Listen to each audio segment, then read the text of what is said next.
What's going on, YouTube? It's your boy, CamATL, and welcome back to another NFL video with your boy. Drop a like down below, comment anything in the comment section, subscribe to the channel if you haven't already. You guys know the routine. Thank you guys for joining me as always. We started week 13 off with a huge bang. Almost got the takedown. I believe we were like maybe 4 points away from the absolute takedown line last night.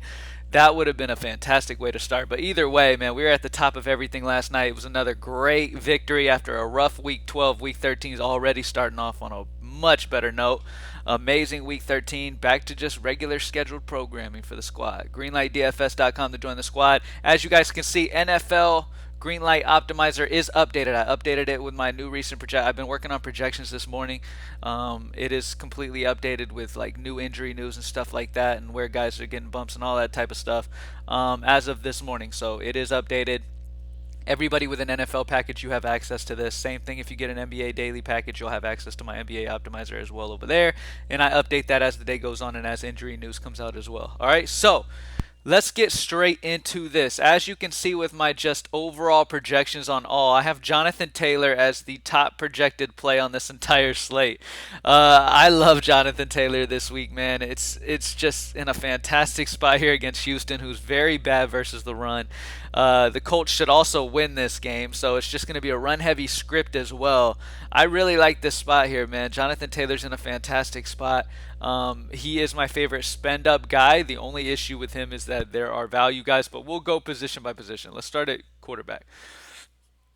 Starting it off at quarterback, as you can see, Tom Brady is my top projected quarterback on the slate. Last week, it ended up being a Leonard Fournette week, man. And once again, I wouldn't be surprised if Leonard Fournette ended up going crazy again. But against Atlanta, you have to expect Tom Brady to be in a fantastic position here. I love the pairings that you have with Tom Brady, so it just makes him it grades him out very very well on my projections, and I have him projected as the best overall quarterback on the slate. Going against Atlanta, bad secondary in Atlanta in a dome. Maybe Atlanta can kind of fire back at times too and keep it fairly competitive. But if Tampa Bay dominates, I think with Leonard Fournette going crazy last week, I think if they dominate this week, it's going to be because Tom Brady threw for multiple touchdowns. I don't necessarily, I mean, the matchup's there for Fournette, but I just don't think that, with him going crazy last week, maybe Atlanta focuses a little more on him than the team obviously did not focus on Fournette at all last week. But yeah, I'm expecting a decent one here. And in a dome against a bad secondary, you got to always love a quarterback in that spot, especially the GOAT, Tom Brady. All right, so I haven't projected the highest fantasy points, point per salary. He's not the highest, but overall fantasy points he is. Outside of that, Lamar Jackson against Pittsburgh. It's rough for me to get Lamar here because Pittsburgh's defense is number one solid. It's in Pittsburgh. Lamar has been an up and down guy this year. Like if they stop him from running the ball and force him to throw, then it really is going to limit him a lot. And at 7'8", he's 600 more than Brady, who I have projected 2 points higher anyways. So I'm not going to have much Lamar in cash games at least. In GPP, yes, he's got crazy upside, but against Pittsburgh, I'm kind of tempering my expectations. I have him projected as the second highest quarterback on the slate. Yes, but point per salary, he does not grade out as the best at all. Keep an eye on Kyler Murray. We'll see what happens. I believe he's expected to play. Let me verify this real quick. I don't have an injury tag on him. One second. I don't have an injury tag on him. He did practice in a limited capacity on Thursday. He hasn't logged a full practice yet, but it's looking like the expectations from the Cardinals are that both of them are going to return against Chicago. So yes, Kyler Murray most likely is fine, but pay attention to that. But him at 7.5, he's a solid option. Nobody's going to really be on him because of all the time he's been out. And the matchup against Chicago is not the greatest. He's interesting for GPP, but not much in play for me either. Coming back from injury, him and Lamar. Who's to say Kyler doesn't tweak his ankle again and end up leaving early anyways? Matthew Stafford, I really love him this week at home in Los Angeles, going against a bad Jacksonville secondary. Matthew Stafford's very interesting to me for GPPs. That's why I have him up high. At that 7.3 price tag, I do prefer Brady, obviously. That's another reason I love Brady right here in this range. But Stafford is a solid GPP option on this slate this week. All right. Now let's go down to another guy I really love, Kirk Cousins against Detroit. This is in a dome against a bad Detroit defense. He's only 6'5". You know what I mean? So you're getting, what is that, an $800 difference or something? I'm doing quick math. I could be wrong. $700 difference from Kirk Cousins to Tom Brady. So you're saving that money. If you need to do that, that's completely fine. Pair up Cousins with one of his many options that he has on that Minnesota offense. That's perfectly fine. In a dome, I really like to favor quarterbacks in domes, man. You guys know how I am. That's why Brady in a dome is my top projected. Kirk Cousins is another fantastic option for me. Point per salary, he does grade out well among the top. So Kirk Cousins is a good option as well. Herbert's not going to get the benefit of being in a dome at all, but he does have a good matchup against Cincinnati. But once again, I have Cousins and Brady, point per salary higher. Now let's just sort point per salary and look at my favorite value quarterbacks because we have many options in that aspect as well. So we got Taylor Heineke against Las Vegas at 5'6", who grades out as the top point per salary quarterback on the slate for me at 20. Projected out just over 20. I really like him here. I mean, this dude's got some solid weapons, man. He's got Logan Thomas back in the fold. He's got Terry McLaurin, one of the better receivers in the league. He's got some solid options. Antonio Gibson, who's been doing very well on the ground. He's got some good options in this offense, and this is a good matchup against a Las Vegas squad that just is just kind of really mediocre. So Heineke is a solid option. I think this game stays close and competitive as well, which is also good for Heineke as well. So if you're wanting to spend down point per salary, Heineke, Matt Ryan trying to play catch up this entire game against Tampa Bay is a guy that I'm interested in kind of looking at least a little bit. Another guy that I need to upgrade Derek Carr. Not sure why I have Derek Carr at 0. That's a complete mistake on my part. Missed Derek Carr, but Derek Carr is another guy that I like. I'll update his projection. I'll have it added to the optimizer as soon as I'm done with this video. But honestly, I have Derek Carr. So with Heineke at 5'6", I'm probably gonna have Derek Carr around like a 21 or so projection. Let's just put him straight at 21. If I have Derek Carr at 21, it's going to move him up to one of the better point per salary guys. Let me see what his point per salary would turn to. 3.5 point per salary for Derek Carr. That's right under Heineke still. So Heineke, Derek Carr, Kirk Cousins, Matt Ryan. Those are my value guys. And then Brady as my spend up is my favorite in Kirk Cousins. All right. Running back. Yeah, I have no idea why the hell I literally remember putting in Derek Carr's projection. I guess it didn't save properly or something. I don't know. But anyways, I'll fix that when we're done. All right, so when we look at running backs, the key here is we have so many solid value running backs this week that grade out as solid point per salary options. Now, my top options, as you can see, are right here. Jamal Williams, DeAndre Swift has officially been ruled out for Detroit. Jamal Williams in a game against a bad Minnesota defense playing catch up. He's going to get more passes in the pass game. Really love him on full point PPR DK at 5'4". He grades out as the best point per salary running back, on my opinion, and one of the guys that I've been locking a lot lately. Eli Mitchell at only 6K. He's only 600 more than Jamal. We know how much San Francisco loves to run the ball. They are a run-first team going against Seattle. Solid matchup here. Seattle has not been very good this year. Eli Mitchell should be very, very good there as well. James Conner, same situation here. I mean, you've got Edmonds still out for Arizona. This offense is getting healthier with Kyler Murray and DeAndre Hopkins on the field. I'm expecting even better things out of James Conner, taking some of that attention off of James and putting it, they're obviously going to have to focus on other things and not be able to stack the box against James Conner here, especially if Kyler and DeAndre Hopkins are healthy. I really love James Conner at 19.7. I do have him slightly projected lower than Jamal. Jamal is the better point per salary guy. Darrell Henderson grades out very well for me as well because I'm expecting the Rams to get up here in this one and be very run heavy at the end. And Darrell Henderson feels pretty safe for right around 20 for me. So he grades out well for me. David Montgomery against Arizona. He's the guy that Chicago loves to utilize early and often. We know they love David Montgomery here, and at 5'6", I love him. Had to project my boy Fournette fairly high this week against Atlanta. I completely understand it. There are better value guys. I prefer the Jamal Williams of the world, Eli Mitchells, James Conner, Darrell Henderson, even Alexander Madison probably over Fournette. Even though I have Madison projected slightly higher, straight up. point per salary wise, Fournette's slightly ahead. But with my love for Tom Brady, I'm probably going to get off Fournette and play more Madison than him, or go up to Jonathan Taylor, who I love, or just pen down on all my running backs right here. All right. Wide receiver. When it comes to wide receiver, once again for the second week in a row, Chris Godwin is my highest point per salary guy. Him and Tom Brady, once again, I'm going right back to the well. I know Leonard Fournette just went off and it ruined Brady and Godwin stacks, but Chris Godwin is a beast when Antonio Brown is off the field. Okay, plain and simple. And this matchup against Atlanta is fantastic. So he has to be considered this week. Hunter Renfrow, with Darren Waller out of that Las Vegas offense, man. Renfro is going to shine. I love Hunter Renfro.